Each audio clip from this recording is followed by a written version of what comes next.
the Bud. It's also time for us to read some viewer mail, fresh from the post office. So this is not YouTube comment. This is mail? This is real mail. Okay, Good. good. Okay. Yeah, old school. You're going back. Yeah. Well, the U.S. Postal Service, this time of year, with the Santa letters, they're locked in. Dear Wildes, after Brou's emotional victory in Must Win, he declared that Must Win was now his segment, and it should be retitled Brou's Must Win. Do you think this passion for Must Win will have an adverse effect on the Bud list? Well, that's a fair question. Cheers, Ryan and Brian. I don't think so, Brou. I think that you can have, be passionate about several things, but we did make a graphic next week on First Things First. Brou's Must Win, also in the corner on the Bud list. Well, that's the real me, though. That's not that fake cowboy. Wait, which one's the real you? The one down there. Both of them, actually. Those two people in those pictures don't look that similar. I gotta tell you. They don't. Well, I got my my sleeves cut off. Oh, good point. Good point. All right, anyway, number 3 this week. We're going to the NBA, y'all. Oh, good. JJ Redick. We talked briefly about it. Look, how many of y'all think JJ might be thinking, if I had just stayed in that broadcasting and podcasting business, it's just a lot less pressure on you when you're doing that than coaching. It's already gotten ugly in LA. And he's not on the hot seat, obviously, he's just started. But the heat is already on. The Lakers have lost 6 of their last 8 by an average of 20, almost 22 points. And I get it, a lot of it's on the players. I could have Anthony Davis on here, but I think he's playing hurt. But here's why I'm putting JJ on the Bud list. The players are giving no effort. We just saw it was that Weird and Wonderful? Yeah. With the highlights. I mean, the effort is horrible. Last night, Miami, which is the 24th best rebounding team, or 6th worst rebounding team in the NBA, out-rebounded the Lakers by 16. That's just a lack of effort. I'm sorry. And we see it in these highlights. So that is on the coach. The execution is poor. Some of that's on the coaching. And then I'll throw this in. The Lakers are 12-10. A year ago, under Darvin Ham, who was, the beleaguered Darvin Ham, who was eventually fired and everybody was ripping, they were 13-9. Last year, they were 16th in defense during the season, for the whole season. Now they're 27th in defense. Last year, they won the in-season tournament for whatever that's worth. This year, they didn't even get out of group play. So I'm just saying, and here's the final thing. And I like JJ. I liked him when he was a player, good to talk to and all that, but he's arrogant. You don't say. And he's not just arrogant, he exudes arrogance, all right? He did it in college, as a player, as a broadcaster, now as a coach. That's fine. That's fine. But when you have that, when you're like that, you better win. Sure. That's the thing. When you're arrogant, you got to win. I said about Deion. Deion's not as, Deion's real charismatic and stuff. But when you come out and you make challenges like that to the media stuff, you better deliver. So JJ, I do believe in you as a coach. I'm not so much the team that much, but I do believe in you as a coach. All right, at number 2, Jim Harbaugh. Speaking of coaches, a lot of coaches this week. All right, you're at Kansas City. Now, Jim, you've done a terrific job this season. There's no doubt. The Chargers won 5 games last year. They made the playoffs 1 time in the last 5 years, and you have them at 8 wins already and looking very much like a playoff team. However, you have not really beaten great teams. Unlike the Packers, you haven't beaten a Houston Texans team. You didn't blow out an Arizona Cardinals team. You have beaten one team with a winning record. Denver. That's the same as the Packers. Denver, but they beat Houston. Houston's better than Denver. Are they? They beat Denver. All right, so now, Jim, it's time for you to make a statement. You need a statement win. You need to send a message to the league so they know, this isn't just about the future. They're for real. They're here this year. You need to send a statement to your own locker room that they know we're not just building, we are here. And what better way to do that than to beat the Kansas City Chiefs? All right? And the Chiefs, they almost got beat by Carolina. They almost got beat by the Raiders. Everybody almost beats the Chiefs. So, Jim, go do it. Go do it, especially after you have said we're going to win multiple championships. He said he's on the board. Multiple championships, especially after you have said I have an all-time great quarterback. Yeah. All-time great quarterback. So, Jim, go out there and get it done. I believe in you. I believe in you so much that you are my upset alert this week, to the dismay of Greg Jennings and Kevin Wildes, who are going to pick you in. Nick might even have said this could be the week they lose the division game. So, Jim, go out there and beat the Chiefs. All right, at number 1, Kirk Cousins. It's homecoming, right? He's going back to Minnesota. You know, not a lot of great wins, you know, as far as playoffs and stuff, but a lot of great numbers, a lot of excitement. You had a very good career there in Minnesota. You're going back this weekend. Here's the other thing. They're thriving without you, Kirk. With Sam Darnold at quarterback, looking very good as a team. So you have to go in there and beyond just being a homecoming, you need a good game. All right, you have 0 touchdowns, 6 interceptions in your last 3 games, all losses. You guys should win this division, the NFC North. It should be yours. All right, and NFC South. My bad. It should be yours. All right, and it was yours. You were 6-3 at one point, and now you're 6-6. So you need a good game for your team to get into these playoffs, and also because you got the hot young rookie Michael Penix. A lot of people will be calling for him to start playing games if you go out there and struggle again against Minnesota, your former team. So, Kirk, I do believe in you. I actually believe you're going to go out there and get it done. Greg, before you go, you see what Brou's doing, right, with number 2 on the Bud list. I don't know how long it's been since he's put a coach on the Bud list. But I had 2 on this Brou does truly believe that this Bud list has some supernatural powers of motivation, and he desperately wants the Chargers to win this week. So he's trying to stack the deck for his upset alert. I really believe, and I know how much you believe in the Chiefs, but you also believe they might lose another game. I believe everybody on here thinks the Chargers have a tremendous chance of winning this game. I don't Looks like everyone has had a tremendous chance and they blew it. You were going to pick. You would have picked this on your upset alert. Maybe. But right now, for Brou's Under Duress, I'm going to add another quarterback, and that quarterback is Brock Purdy. There we go. Now, a lot of people would say I'm shocked Nick I did had that. the shovel out burying this team from the jump. But it wasn't because I don't like the team. It's not because I don't like Brock Purdy. It's because of what has happened to this team. But Brock, you're in a very interesting situation. You're up for a contract. Not really, if they don't want to pay you, but you're up for a contract. Your team has suffered, haven't been able to overcome losing games that you possibly should win, could win, all the things. And to be honest, you've been playing okay as of late. You were playing really good at the beginning of the season. But now you have an opportunity with 5 games remaining on your schedule to change the narrative of, should we really pay this guy who hasn't been able to overcome all these absent guys from our roster? Is he the great equalizer? Can he be more than enough? You are the only person that can answer these questions. We know that Kyle Shanahan believes in you. We know that John Lynch believes in you. But can you pass the eye test? You have the Chicago Bears this week. This team lost 6 straight games. They're struggling. You're struggling. The only difference is you actually still have a chance to get into the postseason.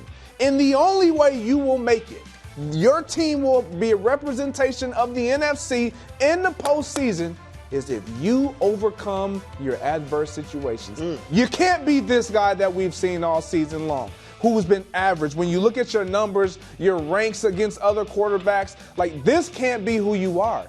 You're trying to get the $50, $60 million bag, buddy. That ain't gonna cut it.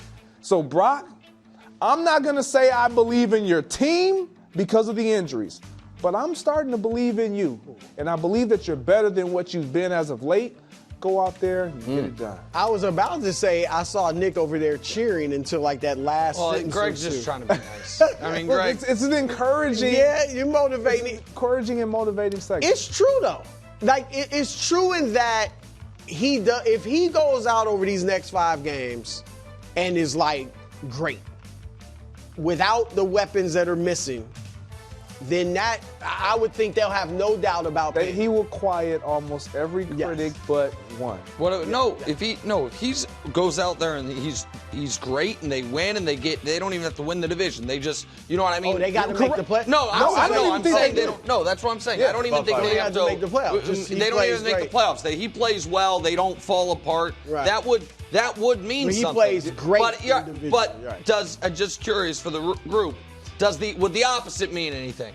If he just keeps this up, struggles, they end up going 6-11, or we're just going to say no, it doesn't count. If he keeps this up, meaning I don't think he's been terrible. I think he's been. Greg showed all the numbers, what those numbers are. Yeah, but I think he's been. But when you put him in context of all the injuries, I don't think this is an average. I mean, they've had some tragedies on that team. I don't think that you can earn yourself a $60 million high with these numbers. With these numbers, Trevor did it. Trevor had already won a playoff game. Trevor was a number 1 pick. This dude's been to the Super Bowl. What are we talking about? He hasn't been better than Trevor Lawrence. No, he definitively has. But they paid Trevor in large part because he was the number 1 pick, and they had something to hang it off. You should pay him based on what they're doing. That's fine. But you guys all think the Trevor contract. I don't think we should use contracts that people think were bad contracts as justification. But you don't think it was a bad contract, right? No, okay, so I don't. But I'm asking. I'm talking about. You think that was a bad contract? Take Trevor out of it. Guys usually don't have a terrible year and then get paid. Tua had I don't the best think he's year having of his a career. terrible. I don't think you think he's having a terrible year. I think he's having a bad year. I don't think he's having a terrible year. I think in context he's not having a bad. I mean.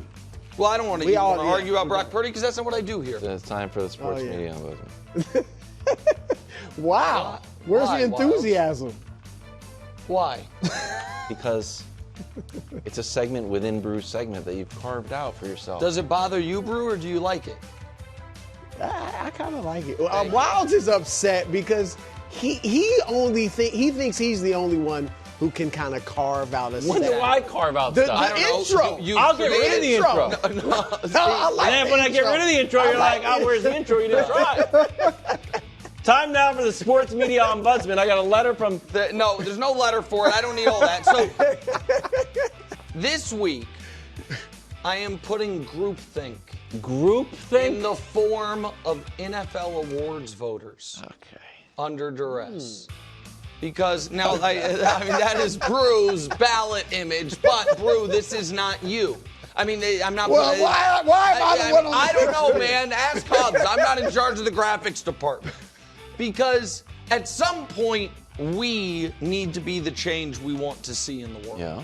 And if we want the NFL's most prestigious award, the MVP, to just be, hey, who's the guy we're all talking about on a team that's awesome, even if he, even by his own standards, isn't having an all-time year to be league MVP, then fine. If we want the award to have real resonance, then let's actually award it to whoever's having the most outstanding season. So right now, what you're seeing a lot on the internet is Lamar's numbers this year compared to Lamar's numbers last year. And the argument is, well, if he was MVP last year, what about this year?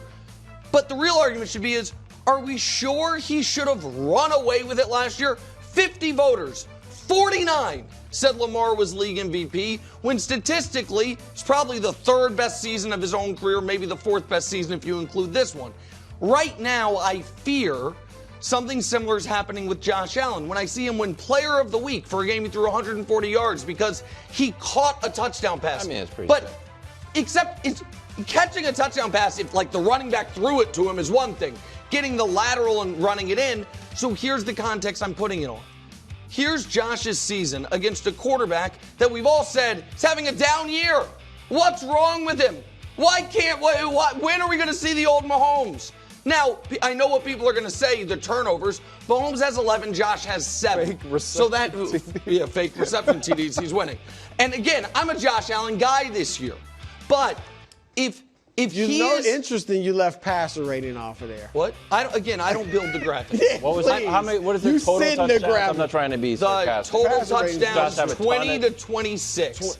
Either 20 to 25. Well, are we including the fake I reception think he got touchdown? 27. I think What's he's weird got to count that 27 twice. total touchdowns. He did. He got 2 touchdowns on that play. that's but so that might be why he has so 27. maybe. But Mahomes has 1 rushing touchdown. I think Josh has 6. By the way, I'm not arguing Patrick should be league MVP, and I'm not even arguing that Josh shouldn't be in the discussion. But last year it ended up being almost unanimous. It was 49 votes for Lamar. Saquon needs to be there. If someone say, you know what, the unit I've been most impressed with is the Lions offense, and Penei Sewell's been the best. I'd love to hear that argument. TJ Watt getting an argument. My fear is next week it's going to be Bills-Lions. And the quarterback that wins that game is going to be the MVP like happened last year with Ravens-Niners. The quarterback who won that game just runs away with it. I just want there to be a diversity of MVP opinion and not everyone feeling like they have to just not be out of step with other people. That's I agree that it's you guys, I think you know because I've said it on this show. I think they should actually make a quarterback award like the Cy Young.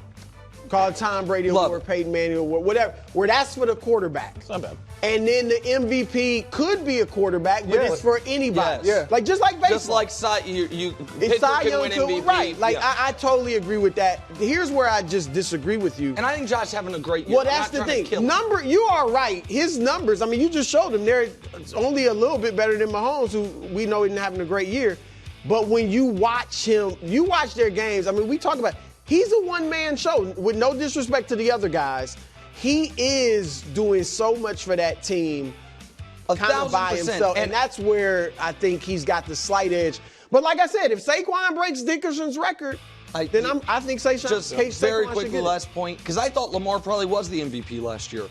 When I saw the voting, because I went back and looked at it again today, 50 voters. Who got the other? Josh got 1, 49. It just strikes me as it's almost like, okay, group, what are we doing? And no one wants to be out of step with it. Yeah, you want somebody just like it's the congressman who was like, I only vote defensive. So like when Gary Washburn, my man Gary, voted for Carmelo Anthony. Clear LeBron didn't win the unanimous MVP. I mean, go ahead. That's the point. All right, I'm putting John Morant's dunking on the Bud list. Here's the thing. John Morant's done dunking. He was in Dallas. No, it's a true story. He was in Dallas on a little bit of a breakaway after an errant pass from Klay Thompson. Just laid it in. Had a smattering of boos from the visiting crowd. They wanted to see something special. Josh said, too bad. I'm not dunking. You think I'm lying? I'm dead serious. Sometimes he gets, there's a lot of stuff there. Sometimes he gets knocked out of the air. Foul doesn't get called or does get called. I hit the floor. So I just pick and choose, man. Hey, 2 points is 2 points. I get it done. That's all that matters. I'm all for this. People are going to push back against it. Dunking is over, guys. Layups, layups are the new thing. It's part of growing up. It's part of getting older. You think like, hey, this restaurant's cool, right? No. Hey, this tight jeans are cool, right? No. You got to get rid of the stuff that was cool a while ago. Get on the new stuff that's cool. Layups are cool. He did those 360 layups against the Nets. Cool. Who's the most exciting player to watch? I don't know. Kyrie. All he does is lay the ball up. Every once in a while, he'll sprinkle in a dunk. Pretty plain. But the layups are what you buy a ticket for. Iceman George Gervin. Hello, vintage. Layups. T-Jazz on Instagram. Layups are the new thing. I spent a lot of time in my driveway wasting hours trying to dunk. I could have just been focusing on the layups that I was already good at. To save myself a lot of time and energy, Greg, I can tell you that. Layups, finger rolls. John, look, if he's obviously on many of those dunk attempts, he could have got hurt. So I agree with him on that. Just be careful, but you're only 25. You are one of the most, he is the most exciting player in the league. Recklessly dunking. Well, so he's if like, you I got want to to take be it all the way out. But there is, look, if the NBA, part of Michael Jordan's lore is that he was dunking on people all left and right. If somebody had been like, hey, a spy had come in and been like, I've got a 3-part plan to ruin the NBA. Part 1, the best players stop playing and give you no notice. Part 2, we're just going to shoot 40-footers and say we quit on the All-Star game. Part 3, our best athletes are going to publicly declare I'm done dunking. Well, you'd be like, well, you've done it. Like, no. He gets hurt. Figure out how to dunk without getting hurt. No, you can't. No. He jumps too high. Brou, you agree with me. Nah, I agree. This with is you. not good. Layup. How I mean, about the Iceman George I don't Gervin? mind You you don't. being You know when judicious. Iceman George Gervin was in his Judicious. heyday? The league was on tape delay. Not his fault. look. Well, and he also As a was fan, finger you go rolling to from see- 10 feet. You go to see those dunks. Yes. Not me. Yeah, you do. Kyrie, you leave a game But after that's Kyrie. because Kyrie got the best Exactly. handle in the And history he of the Ja league. weighs 175 pounds. Yes, he can. He chooses not to. He didn't dunk. Oh, That who's was the best player in the league right now? That was a wide open breakaway dunk. Who's the best tossed player? that's Who's a- right. Who's the best And the player? league's He never doesn't- been less he doesn't popular. dunk. He doesn't dunk. Yeah, doesn't. and it's not good for the league. He'd rather be riding horses and playing water polo. The league's in the tubes. Thanks for watching. Subscribe here to get more from the show and to check out clips from other shows on FS1.